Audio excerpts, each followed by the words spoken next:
Come together, all of you, and listen. Come near me and listen to this.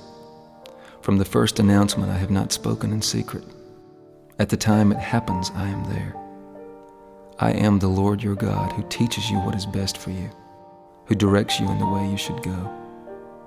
If only you had paid attention to my commands, your peace would have been like a river. This is what the Lord says.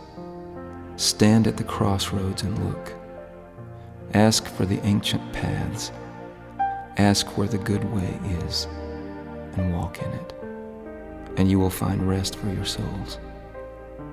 Whether you turn to the right or to the left, your ears will hear a voice behind you saying, "This is the way, walk in it."